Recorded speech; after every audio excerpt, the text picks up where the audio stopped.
Hello, welcome to LIFICAST Series 3, the official podcast of the Leeds International Festival of Ideas, brought to you by Chapter 81 Productions. My name is Lotty Leeming. I'm your host for this journey of discovery, discussion and debate. Today we're asking whether our obsession with wellness is making us unwell. The industry is worth billions of pounds, of course. We've never had more direct access to information about what we can do and buy to make us look and feel better. We're inundated with adverts and advice about our mental and our physical well-being. But is this quest to improve our mind, body and soul actually making us sick?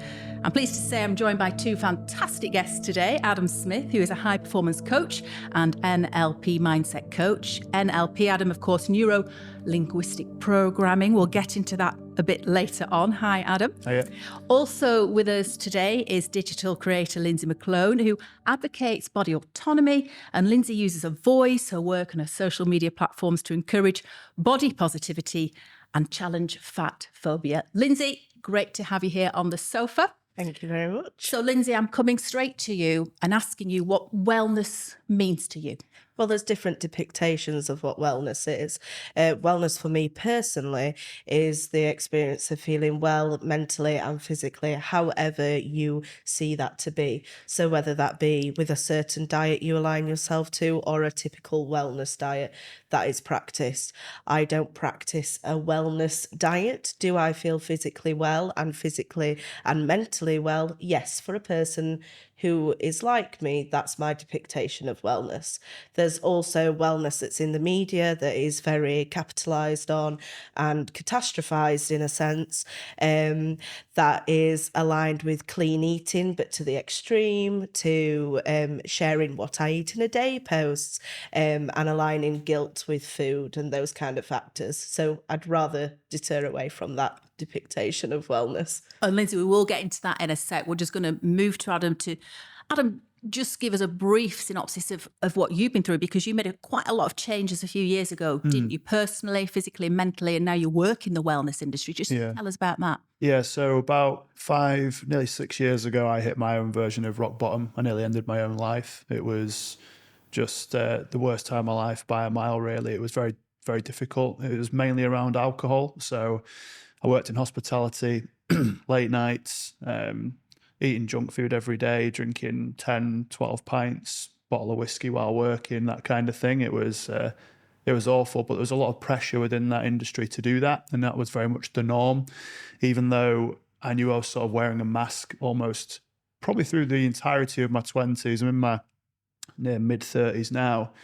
And I knew probably from around 20 I wanted to stop drinking, but I just kept doing it because I was fearful of being ostracised from my inner circle and the social normaties I had to go out and get hammered. And that really hit home for me big time when I got to about, around 30 years old. So, but since then I've sorted my life out really. I have lost some weight. I have, the main thing for me is my mental clarity and focus is 10 times better.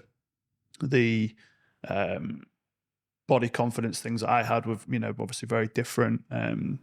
I associated a lot through my 20s of just essentially what I've just alluded to there, the extreme diets, the extreme workouts, the whatever. I basically formed an eating disorder of my own and an obsession with body image throughout my 20s. And I'd punish myself for weeks getting ready for holidays because I was seeking validation through external people and I could never accept who I was. And I hated who I was, and something had to change. So over this last sort of few years, I've become very much more accepting of who I am, how I look, and really practicing that self-love as much as possible. So the reason why I want to help other people do it, I primarily work with men, but I also have female clients, is that I feel like that body dysmorphia, eating disorders, understandably force more onto women. I think it's very much down the magazines and everything that's rammed down our throats from such a young age, especially from the female people that I've spoken to. But the male side of it, it's a lot more blatant and a lot more aggressive, I would say, in terms of when you're in your friendship circles, you can get heavily ridiculed for your appearance. And so I very much work with them on rebuilding their confidence, getting them to understand that it's not just the outside that matters, it's all about the inside too.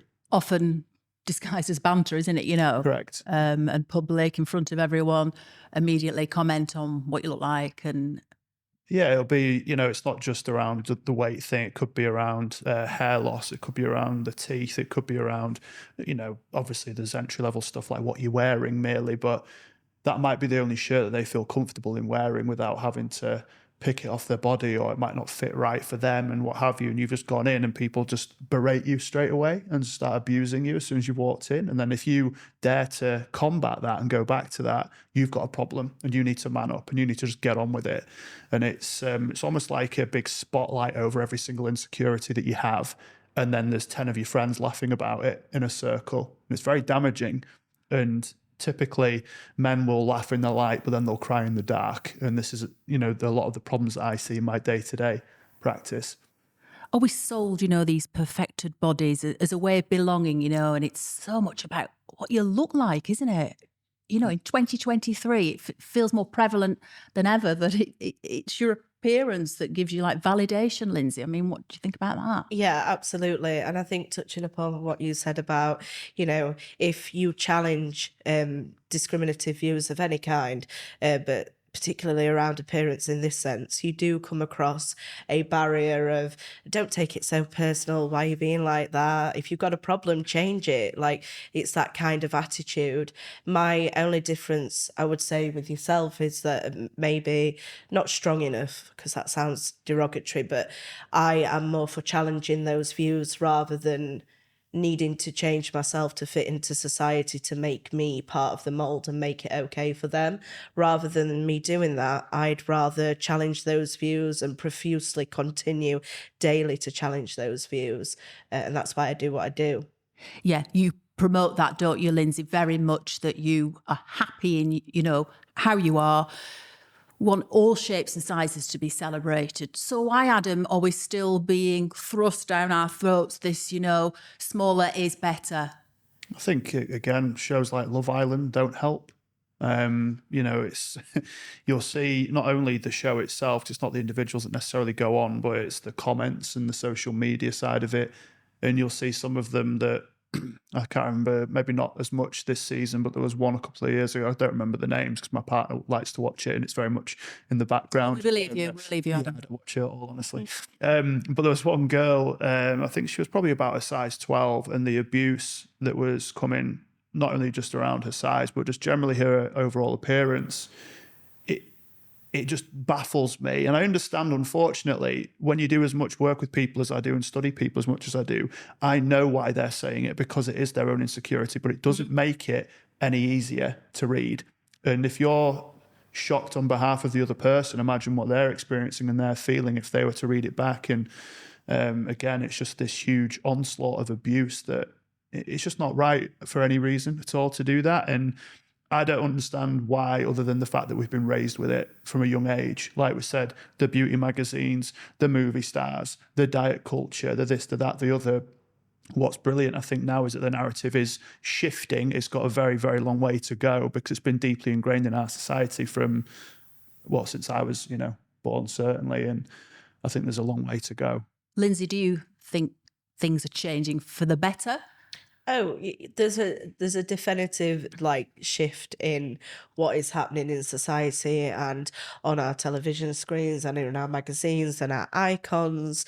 They are all different genders, sexualities, race, sizes, abilities, and that's a positive. But I think from looking in as somebody who is of a marginalised body, we absolutely need to recognise change. Otherwise, they're not going to continue to do that.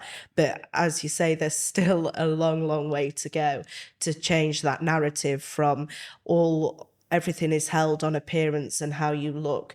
We need to step away from that. And also hold space for people who do look different, who have different body types, that can also say, well, I actually feel attractive, I feel worthy, I feel beautiful.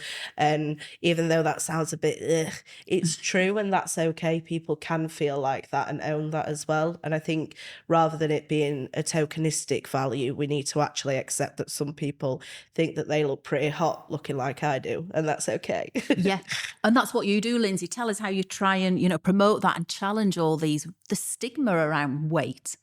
Yeah, so my activism started in like 2019, mainly because I was persistently bullied at school. It came to a head when I tried to do something quite stupid. Luckily, I'm here, so I was all right.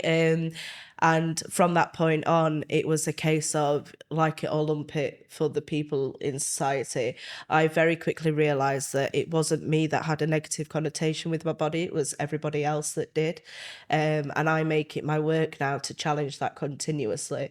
But also with the position that I'm in with my advocacy and activism work, and obviously the publicity that I do get, I'm in a position now to do that for other bodies and other marginalised groups. And that's kind of what's important to me now. And Adam, we do see more diversity, and we've seen, haven't we, in fashion, different shapes and sizes, but it sometimes feels a bit like lip service, doesn't it? It still feels like most of it is just targeted as, and to restrict eating, to exercise non-stop.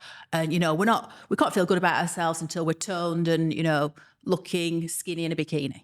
Yeah, And it's ridiculous. It is, yeah. It's too much of anything's bad, and the main thing that I work with people on is, neuro is the brain, linguistic is the language that we use, and the programmings are all the thoughts and belief patterns that are formed from an early age. So we have to analyze each individually. But the linguistic side of it's very interesting because I tend to just hold the mirror up to the language that people actually use. So some people, for accountability, want to send us photos of every meal that they eat, and we always implore them not to do that because it creates this really unhealthy obsession with the food. And then you'll get a label of, "Oh, it's really bad today." And it's like, "Why? What did you do?" And they're like, "Oh, well, I had a sandwich and some crisps." I'm like, "Oh shit, what happened next?" No one cares. And the thing is, if it's purely just weight loss that you are after, you can eat sandwiches every single day for the rest of your life and lose weight if it's just the weight. But it's so much more than that, because you see some of the air quote like bro lifters on TikTok talking about, "Oh, I did a McDonald's diet for 30 days and I lost weight." And people are going, "Oh, cool, I can't wait to try it." But how did you feel? How are you sleeping? What's your skin quality like? What are your bowel movements like? What's this like? What's the energy levels like? How are you showing up at work? Were you more or less productive? So we implore people to chase a feeling that you've alluded to already, which is to feel better about who you are as opposed to what you look like. Because I say to everybody, I do not care what you look like. I do not care what you weigh. I care about what's going on up here in your mind to determine your thoughts, to how well you perceive yourself. And, we just really work with people to make life a bit more pleasant. And I think that's what everybody wants. But of course, if we feel bad about ourselves and we join weight loss organisations, going every week and buying all their products or going to the gym, of course, it's making people a lot of money, isn't it? So there's like a profit in us feeling pretty crap about ourselves, Lindsay, isn't there? Absolutely. The capitalism off of people feeling like they're not worthy because they own the body they own is absolutely undeniable. And I always say, as passive as it sounds, if I was to lose a lot of weight and all these people who, have larger bodies, the world would feel it, the economy would feel it. They wouldn't have amount as money that they have now. Obviously, there's different variables, but it is as simple as that. It would have an effect, and people would panic because if we stepped away from this narrative of feeling rubbish about ourselves, they wouldn't be able to capitalize on it. And I think that sometimes, obviously, there's those internal fat phobias and societal ideation of being slimmer, but as well, there's that genuine fear of, if people start genuinely feeling good about themselves, what are we going to do? And it's almost that attachment that has been there so long that they'd rather align themselves to that, to feeling rubbish, to being a good fat, to going to a slimming organisation every week to prove that they're trying to lose weight so it's okay.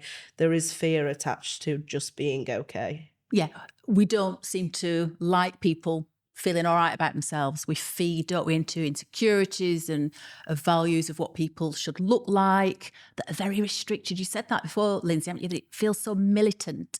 Yes, definitely. This industry. Yeah, but then that's the catastrophization of it. That's the extreme side of it.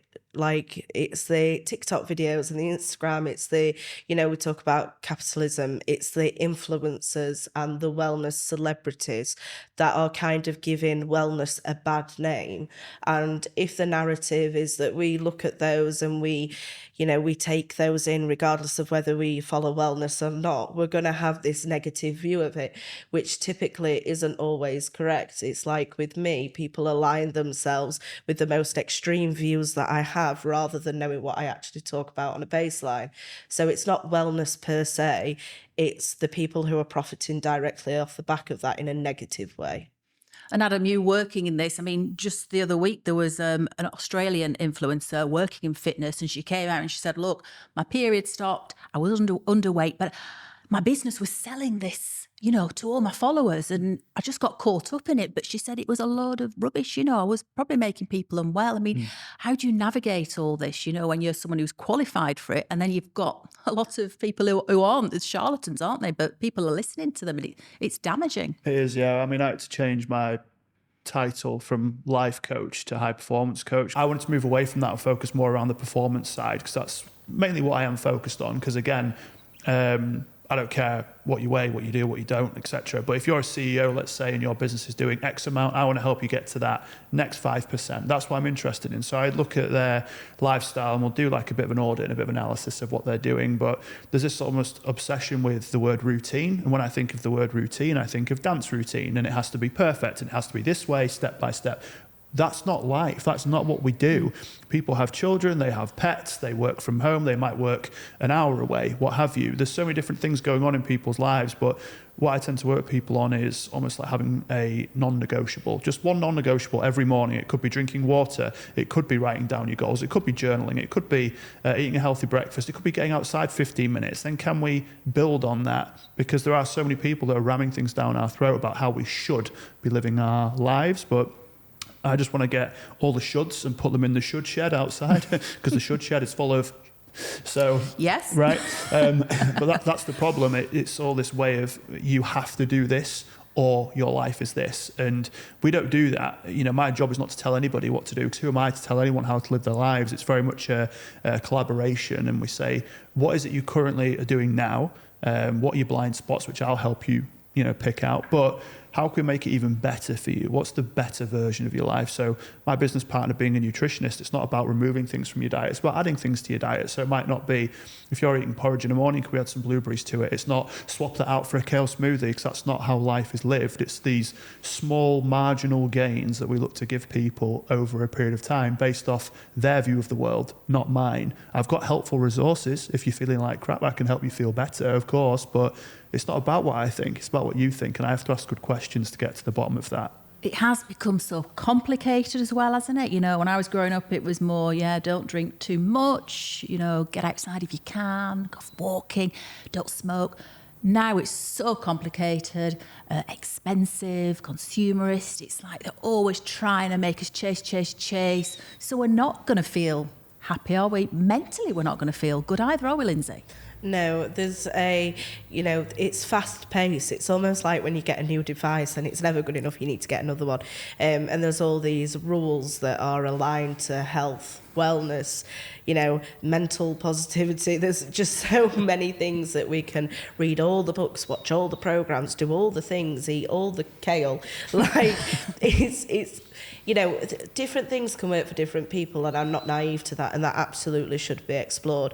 The problem that I see, again, is the fast pace, it's the capitalism, it's the ingrained, we have to be smaller to fit in, we must be smaller, we need to be quieter, we need to be, more feminine, we need to look pretty. Like, it's that constant belief that to be smaller is correct in society, and that is highly, highly prevalent still to this day. And how do you challenge that, Lindsay? I know you do loads of work, but day to day, how are you sort of advising that? Well, call it out. Like, call out the things that your friends say, your family say, your closest people.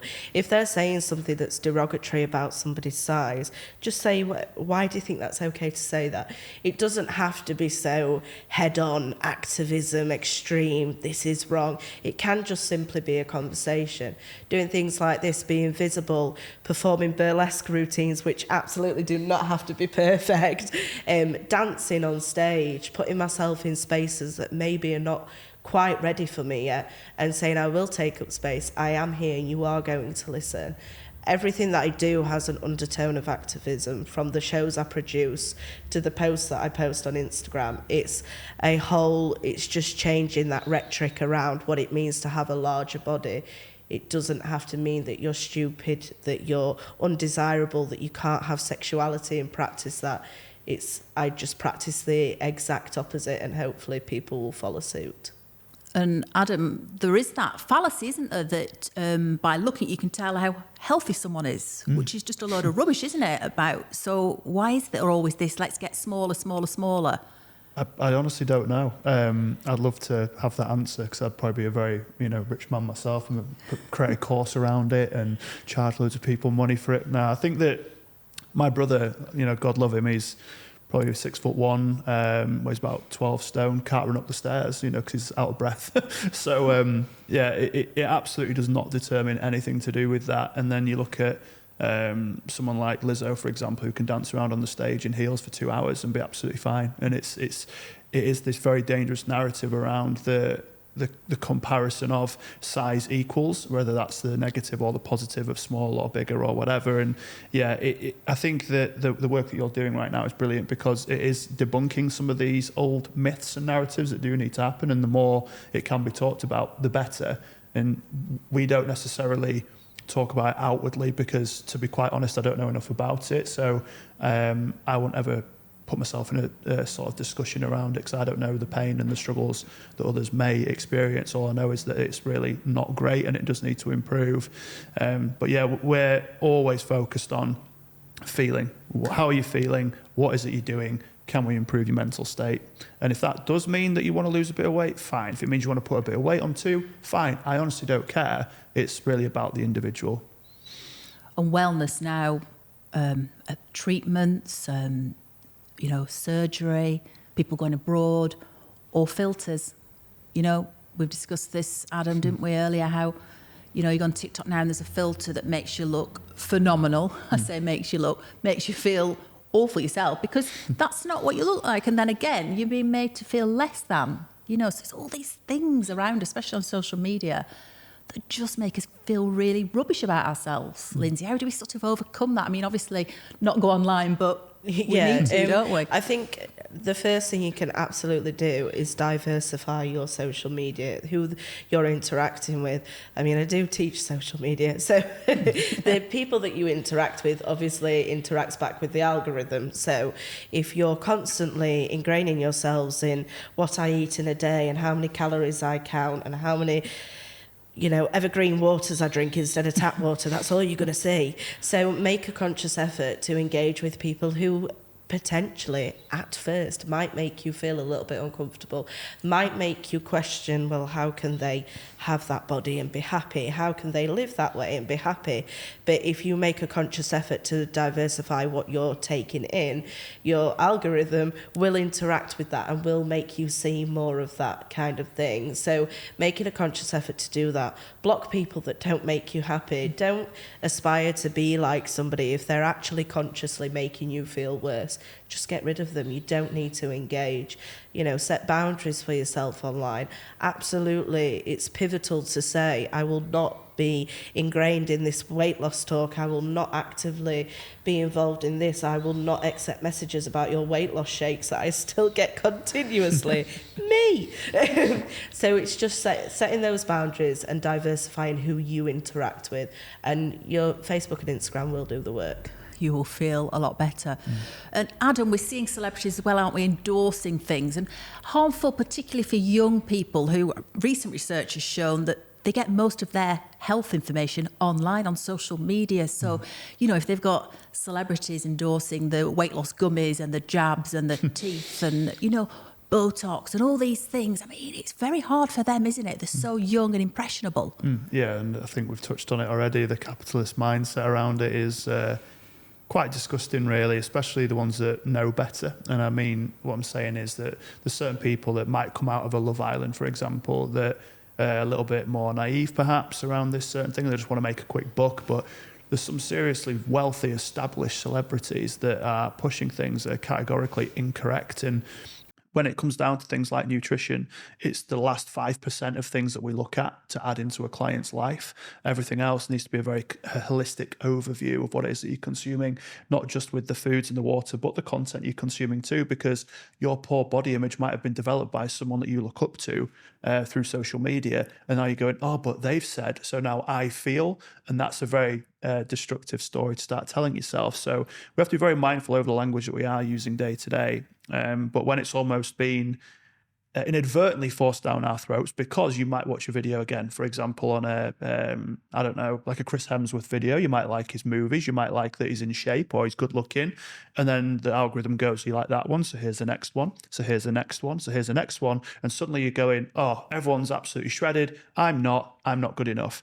And I think you just made a great point there as well. Just be very mindful over what it is, and doing that audit around your own social media is a game changer. That's a great point. Yes, you've gone down that rabbit hole, and that is all you're seeing. There's no alternative point of view. Lindsay, tell us, you went viral for a particular reason. Are you going to tell us? I can't remember which reason. Well, she's constantly viral. They've never been viral. Lindsay's like multi-viral. But your Airbnb experience. Yeah. I didn't know if it was that one or dressing as Miss Piggy. So, we'll have that one on the next podcast. Lindsay, tell us about that. So there was an Airbnb listing that specified that nobody over 16 stone or with an eating disorder was allowed on their property. I just want to make it very clear. It was one listing. But I was approached saying, what can we do about this? Because somebody had actually gone to book this property who was very much in the plus size community. And I said, okay, well, let's call it out. And that's what I did. And I was quite militant in my approach. I didn't let it drop. We got the listing delisted in 48 hours. The owners of that property, I understand that that's their livelihood, but their response to the situation was very negative in regards to how they were responding to people. So we did get it delisted within 48 hours, but it absolutely blew up. It went viral. I had wellness and fitness coaches in America do why you shouldn't look like Lindsay, calling out my activism, saying that I had nothing else better to do in COVID, even though I was working in care homes 7 days a week pretty much. So yeah, that's why that was one of the reasons I went viral. And again, though, you're giving that alternative point of view and saying, look, hang on a minute, we're not all wanting to shrink and conform to what you think is healthy, desirable. We see, don't we, a bit more representation, but it just feels like this, we had a while, didn't we, where the fashion world were like, yeah, we're going to have plus size models. Love Island said they would have plus size. What did it turn into, a size 12, Adam? Lindsay, what can we do with society? How can we get better? Well, like I said earlier, firstly, don't be afraid to question people. Don't be afraid to call it out and call it in. Calling out has got these negative connotations with being public and being very loud and boisterous and pulling somebody down and tearing them to pieces. So call it in. Private message them, have a conversation, take them to a side. Do it in the most difficult situations, in your workplaces, in your friendship groups, in hospitalities, within any, business space that you find yourself in. Don't be scared to, have those conversations. If you have any influence, which we all do in some way, whether that be in our day job, in the work that we do outside of work, you can make sure that you're diversifying your branding, the people that work for your company, and that doesn't just come down to size, that comes down to different abilities, different races, genders, sexualities. Just consciously make that effort to be aware that you can't put yourself, even myself as an activist, I could be guilty of putting myself in an echo chamber surrounded by people who look like me. I make a conscious effort not to do that and to do things like this and listen to different people's views and opinions. And we've got so much to learn from each other. So continuously making that effort to not surround yourself with people who look like you and think like you and work like you. Obviously, as long as you've got those core values that you share, you're polite, you're kind, you practice kindness, you're a decent human, we can still connect in some way. And that's what we should be doing. And Adam, you've touched on this, that really it's so damaging, isn't it? The body commentary, we all do it. The press does it, social media, we do it with each other. Whereas we should be looking at positivity, and then that will make us feel better, won't it? Yeah, and I just wanted to quickly touch on the point that Lindsay was making there. A good way to tie in good questions around this and to pique your own curiosity is asking what instead of why. Because in coaching, asking why just about anything is actually quite accusatory. So it's like, why do you think that? It's like pointing the finger. It's like, what makes you think that? Or how have you come to that conclusion? It's a lot more sort of inclusive with the other person, then you'll probably get a better answer as well. Because when it's, why do you think that? Well, I always have. What makes you say that? Well, I guess I always have. Oh, always? And then it's straight away you're putting it back onto them, not in a horrible, argumentative way, but it's like, my partner did it to me years ago. She's like, what is it about what they're doing? It's got anything to do with you? Was the question. And initially I got, quite pent up about it, but I was only annoyed because it was true. It was about what someone was wearing. And I thought, oh, it's a bit inappropriate because they're wearing like, really, really, really short shorts kind of thing and whatever. And it was just a comment that I made. And she said, well, what's it got to do with you? And I just thought, you're right. Because she called me out on that day. And literally that was 4 years ago. And I don't do it anymore because it doesn't have anything to do with me. So just wanted to touch on that quickly, but I forget your question now. I apologise because I just touched on that. Really, I'm just still trying to get to grips with why, as a society, appearance is still everything, isn't it? It's still so important. I see it with teenagers, and it's like social media and all the influencers and everything are perpetuating that, aren't they? So that we're never really going to feel too good about ourselves. Yeah, I think, again, unfortunately, it becomes a belief system. Once you get exposed to certain things in NLP, most of our belief systems are formed from the age of 4 till 7 years old. This is boys don't cry. This is man up. This is, be a big girl. This is all these kind of little things. Finish everything on your plate because there's starving kids in Africa. Stupid little throwaway phrases like this that are rammed down our throats from a very young age. So I think, unfortunately, it is just a case of the past generations have been fed this for so long, and the next generation are getting a new set of beliefs and a new way of seeing things. And I think, unfortunately, it is just going to take time, but we have to look at the progress that is being made. And, as Lindsay touched on earlier, some of the icons that are out there now would not have been considered that only 20 years ago, probably. So I think there is progress, but there's still a very, very long way to go, in my opinion, anyway. And Lindsay, yeah, you're up there, aren't you? Burlesque. Tell us more about that, and just giving it everything. I've seen it on your Insta. Yeah, just quickly though, on the form of why do we think slimmer is better, I do think as well it's a very patriarchal, heteronormative view that we have to live to. And I'm not saying this is the crux of everything, but we know that it is part of society that women particularly, or people who present feminine, are there to please the view of a man and to feel attractive and to feel worthy of a man's love. And that's very heteronormative. It's very outdated, but that is strongly ingrained in us that we need to be attractive to the opposite sex.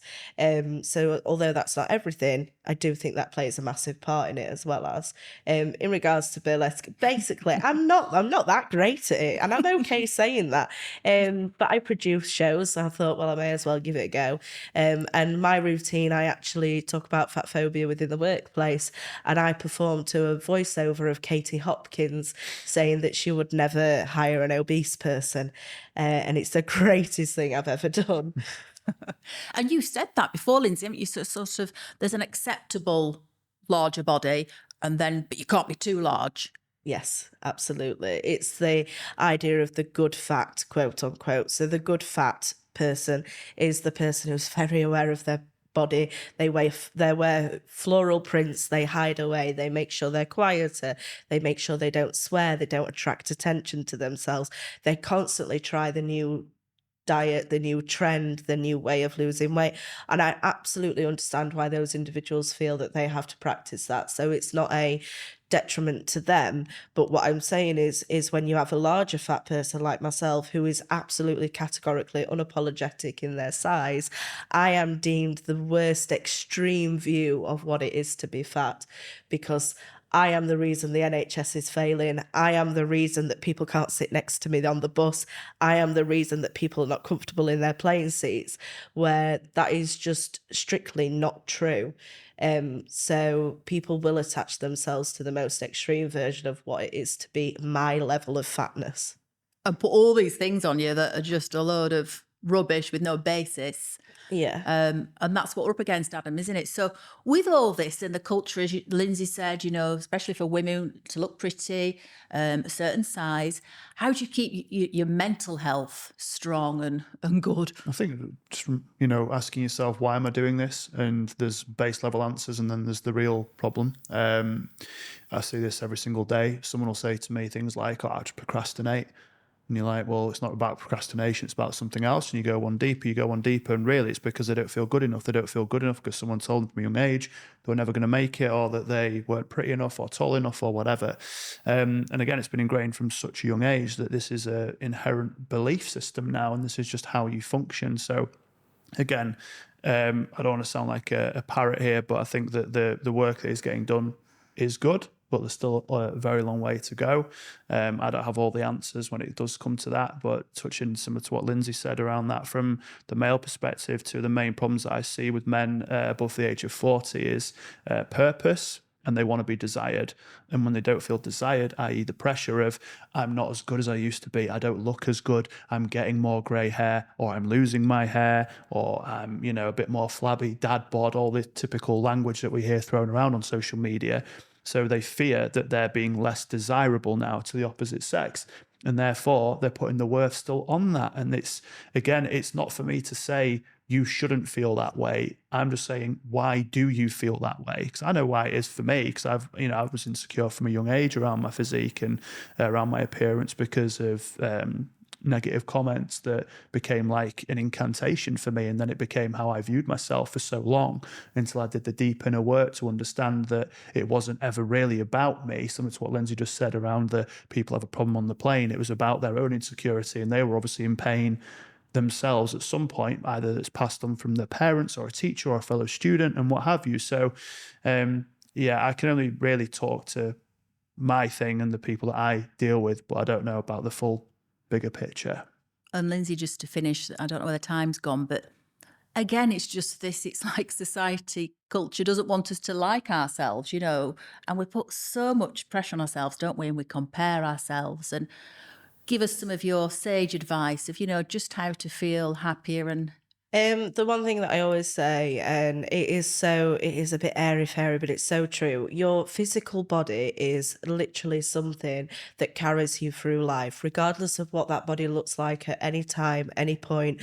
It's all time specific. That body allows you to think, it allows you to feel, it allows you to carry children if that's what you want. It allows you to work, earn money, care for people. It allows you to have a drink with your friends, have a cup of tea. It allows you to do all these incredible things. So if you're going to spend a conscious time making yourself feel worse about your physical appearance, that will affect the way that you live your life. So absolutely just see it as a vessel and see what it is. You can love yourself, that's great, but if you can't do that, have bare minimum and respect your own body. Lindsay, Adam, thank you for being fantastic LIFICAST guests. I, of course, wish you a wealth of wellness. Thank you.